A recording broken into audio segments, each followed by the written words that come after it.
என்ன ப்ராப்ளம் இருக்கு உங்களுக்கு? இவ வந்து பேச்சு சரியா பேச மாட்டா, திக்கி திக்கி பேசுவா. அதை வச்சு கிண்டல் கேலி பண்ணி சிரிக்கிறது. உங்கள் அம்மா என்ன பண்ணாங்க அன்றைக்கின்னா நாங்கள் பொண்ணு கொடுக்கும்போது எனக்கு எதுவுமே வேணாம், எனக்கு சாமான் எல்லாமே இருக்குது. நான் சொன்னேன் நீங்கள் எதிர்பார்க்குற அளவுக்கு நான் பண்ண முடியாதுன்னு. இல்லை இந்திரா எனக்கு சாமாவுக்கு மட்டும் 1,00,000 ரூபாய் கொடுன்னுச்சு. அதுக்கு நான் சொன்னேன் எங்கள் மாமியார் எங்கள் வீட்டுக்காரு எங்கள் மூத்தார் இவங்கெல்லாம் வருவாங்க, வந்து பேசின பிற்பாடு என்னான்ட்டு சொல்லுவாங்க. எங்கள் வீட்டுக்காரர் என்ன சொன்னார், நான் கூலி வேலை செய்கிறது, நீ கேட்குற மாதிரி 1,00,000 ரூபாய் கொடுக்க முடியாது, 30,000 ரூபாய் கொடுப்பேன் அப்படி ஒத்துக்கிச்சு. எல்லாமே ஒத்துக்குன்னு அப்போ கூட நான் 40,000 ரூபாய் கொடுத்தேன் மேடம். 40,000 ரூபாய் கொடுத்து ஒரு பீர்வா எடுத்து கொடுத்தேன். பாப்பாவுக்கு நகை போட்டேன், அந்த பையனுக்கு 1 சவரம் சைன் போட்டேன், 1/4 சவரம் மோதிரம் போட்டேன். அது பத்தலையா. ஃபஸ்ட்டுன்னா நாங்கள் கிறிஸ்டின்னு ஆடி மாதத்துக்கு மருவுக்கெல்லாம் இட்டுன்னு போகக்கூடாது, நீ 6ஆம் மாதம் கல்யாணம் பண்ணி 7ஆம் மாதம் கூட்டின்னு போவியானா உன் விருப்பம்மா, அமிச்சா அனுப்பு இல்லைன்னா இல்லைன்னு.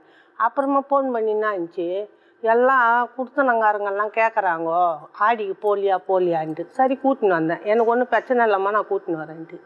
ஆடி சீர் எடுத்துன்னு போனால் அவங்க பொண்ணை வச்சு கேட்குது 7 அண்டாக்கு வேணுமா ஆடி சீர். நான் சொன்னேன் என்னால் முடியாதும்மா, 7 அண்டா நான் எந்த ஊர்லேயே பார்க்கல, நானும் ஒரு 20 கல்யாணம் பண்ணேன், 7 அண்டாலாம் பார்க்கலம்மான்னு.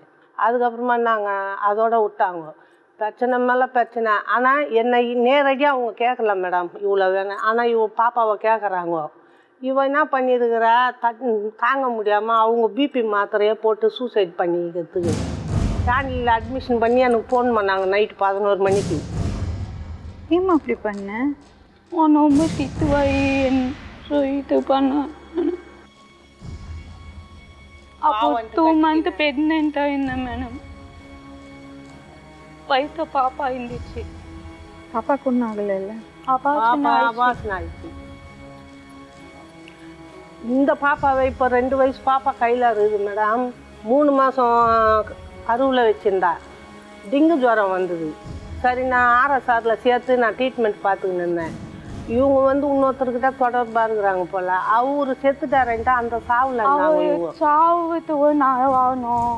அவர் ஒன்றா வீட்டுக்கு வந்ததுன்னா இந்தமாரி நான் ஏற்றோம், ஏன் நீ என்னை வந்து சமைத்து சொல்லினேன், நீ இந்த யாரு சொல்லிட்டு நான் ஏற்று அவர் வந்து அதாய மன உயர்ச்சி ஆகி ஆட்டோ டைப் வந்து அடைச்சி செத்துட்டாய. என்ன வந்தப்பெல்லாம் வந்து இவளை வந்து நான் மீன் வாங்கிட்டு வரேன் சமைக்கிறியா, கறி வாங்கிட்டு வரேன் சமைக்கிறியான்ட்டு கேட்பாரான்.